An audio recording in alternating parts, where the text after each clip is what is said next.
Coba saya tanya satu hal jujur ke kamu. Kamu punya mimpi finansial besar, tapi pernah tidak benar-benar duduk sebentar dan bertanya ke diri sendiri, posisi saya sekarang ini di mana? Banyak orang ingin kaya, ingin bebas finansial, ingin hidup tenang, tapi anehnya mereka tidak pernah mau melihat kenyataan hari ini. Yang dipikirkan selalu masa depan yang indah, bukan kondisi sekarang yang berantakan. Dan ini yang membuat banyak orang lelah tanpa hasil, bukan karena kurang usaha, tapi karena berjalan tanpa peta. Kalau kamu bekerja menerima gaji bulanan, dan setiap akhir bulan masih merasa sempit, video ini memang tidak akan memanjakan kamu, tapi justru ini yang kamu butuhkan. Karena di Self-Bank, kita memikirkan uang supaya terus berkembang, bukan dengan mimpi kosong, tapi dengan pijakan yang masuk akal. Sebentar lagi kamu akan mengerti kenapa banyak target keuangan gagal bukan karena tidak mampu, tapi karena salah menentukan urutan. Bab 1. Mimpi besar yang tidak punya lantai pijakan. Saya tidak anti mimpi besar. Kamu boleh ingin kaya, boleh ingin hidup nyaman, boleh ingin tidak bekerja sampai tua, itu wajar. Yang bermasalah bukan mimpinya, yang bermasalah adalah ketika mimpi itu tidak diikuti langkah yang sesuai dengan kondisi kamu sekarang. Banyak orang yang gajinya masih pas-pasan tapi targetnya sudah seperti investor besar. Ingin langsung beli aset mahal, ingin langsung investasi besar, ingin langsung lompat ke level orang mapan. Padahal kenyataannya kondisi keuangan mereka bahkan belum stabil. Ini seperti orang yang ingin naik ke lantai 10 tapi belum mau naik tangga dari lantai 1. Ingin langsung melompat, lalu heran kenapa jatuh. Mimpi itu arah, target itu langkah. Kalau kamu mencampur adukan keduanya, kamu akan capek sendiri. Target keuangan orang gajian seharusnya bukan langsung jadi kaya. Target pertama yang masuk akal adalah hidup tidak tertekan setiap bulan. Ini bukan rendah, ini realistis.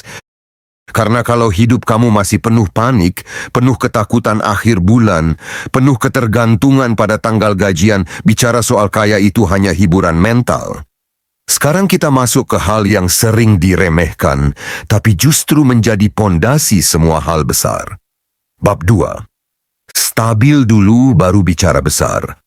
Banyak orang ingin hasil besar tapi tidak mau membangun stabilitas kecil.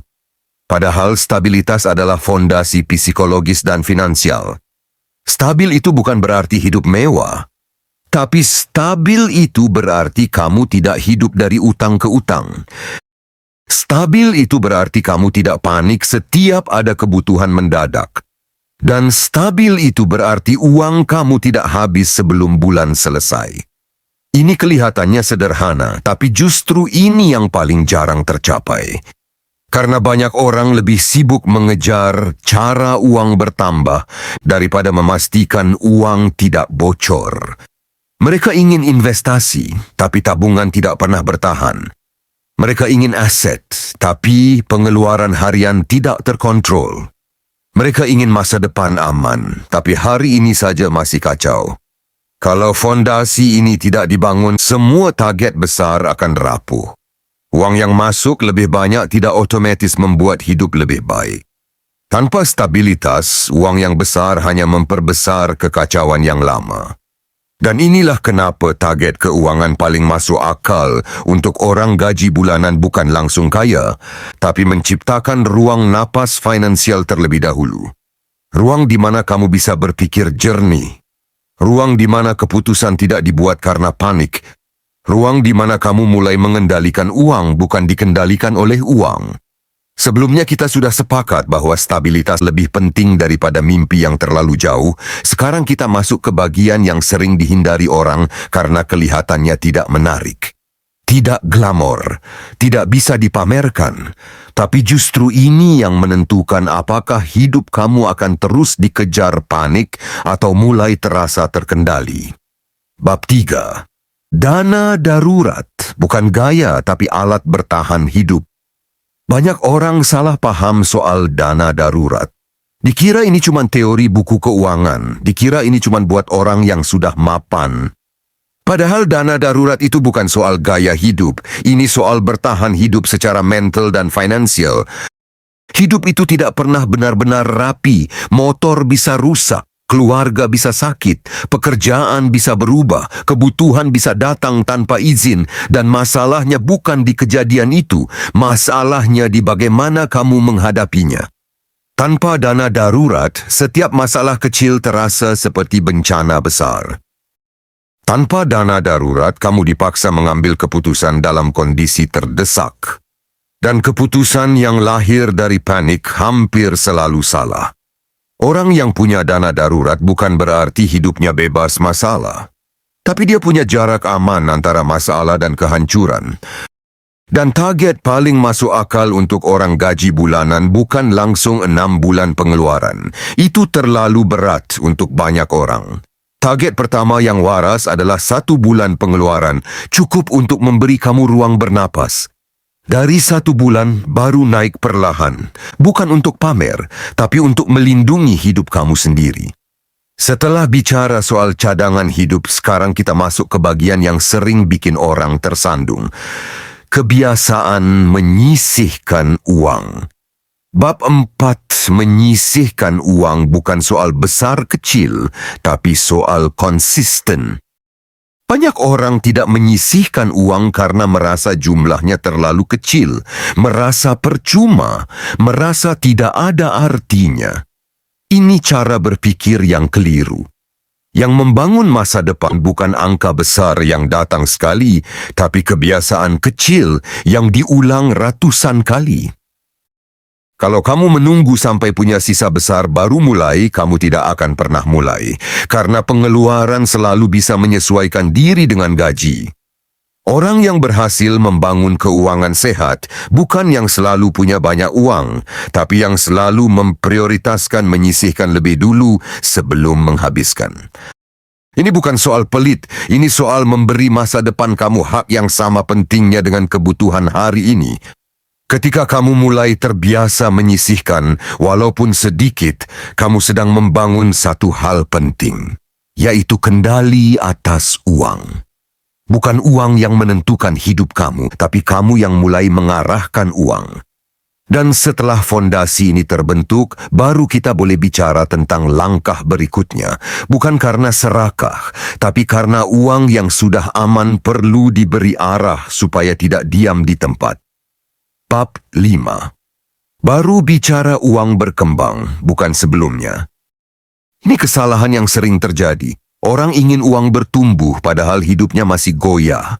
Setelah semua di bab sebelumnya dilakukan, kamu bisa mulai investasi dengan instrumen apapun. Bisa emas, saham, obligasi, atau reksadana. Investasi itu bukan pengganti dana darurat, bukan juga pengganti kebiasaan disiplin. Uang yang masuk ke instrumen apapun tetap butuh mental yang stabil. Kalau tidak, sedikit penurunan saja sudah bikin kamu panik dan mengambil keputusan gegabah.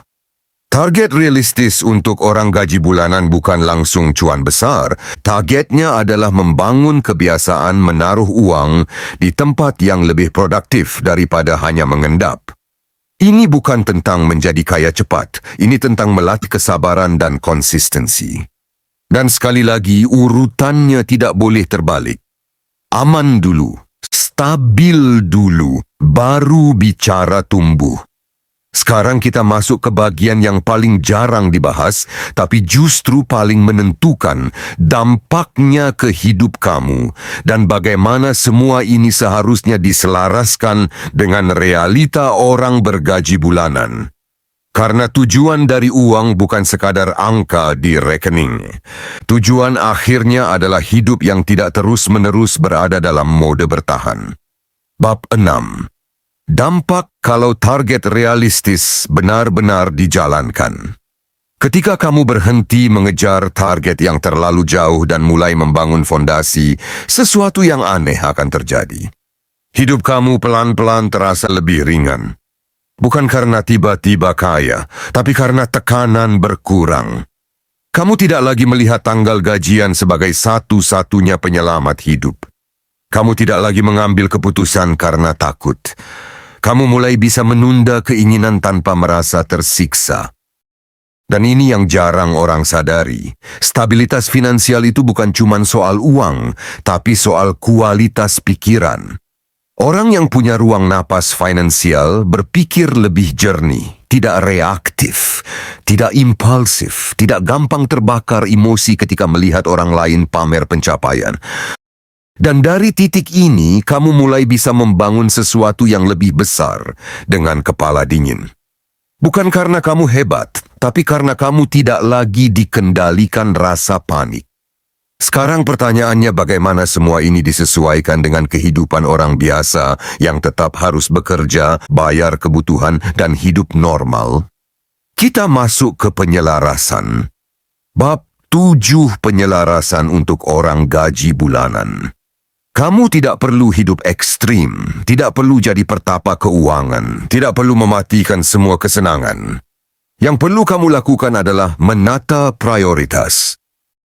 Bagi orang gaji bulanan, urutannya sederhana dan masuk akal. Pertama, pastikan kebutuhan hidup dasar aman, bukan mewah tapi cukup dan stabil. Kedua, bangun dana darurat minimal 1 bulan pengeluaran. Ketiga, biasakan menyisihkan uang secara konsisten. Keempat, setelah itu baru arahkan sebagian uang ke tempat yang bisa berkembang. Ini bukan jalan cepat, tapi ini jalan yang bisa dijalani tanpa hancur di tengah. Kamu tetap bisa menikmati hidup, tetap bisa nongkrong sesekali, tetap bisa beli hal kecil yang membuat kamu senang, tapi tidak mengorbankan masa depan demi kesenangan sesaat. Di Self Bank, kita tidak mengajarkan hidup kering tanpa rasa. Kita mengajarkan hidup sadar arah. Kesimpulannya, jadi kalau kita rangkum semuanya dalam satu kalimat sederhana adalah target keuangan paling masuk akal untuk orang gaji bulanan bukan langsung kaya, tapi membangun stabilitas lalu menumbuhkan uang secara bertahap. Aman dulu, tenang dulu, baru tumbuh.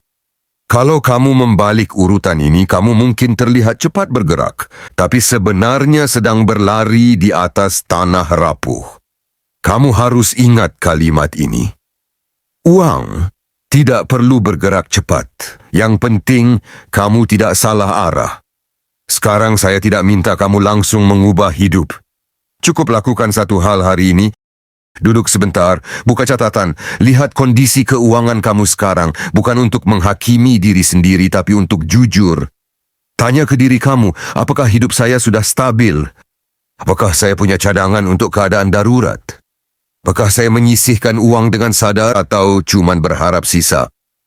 Kalau kamu bisa menjawab itu dengan jujur, kamu sudah selangkah lebih maju dari banyak orang. Kalau kamu merasa pembahasan ini relevan dengan kondisi kamu sekarang, tulis di komentar. Target finansial realistis apa yang ingin kamu bangun dalam 3 bulan ke depan. Subscribe channel Self Bank kalau kamu ingin belajar mengelola uang dengan cara yang lebih waras, lebih tenang, dan lebih berkelanjutan. Dan kalau kamu ingin mendukung channel ini supaya bisa terus membuat konten jujur tentang keuangan, kamu bisa menjadi member Self Bank. Bukan untuk gaya, tapi untuk membantu ruang edukasi ini tetap hidup. Karena di Self Bank, kita tidak mengejar cepat kaya. Kita membangun kebiasaan supaya uang terus berkembang dan hidup tidak terus berada dalam tekanan. Sampai jumpa di pembahasan berikutnya.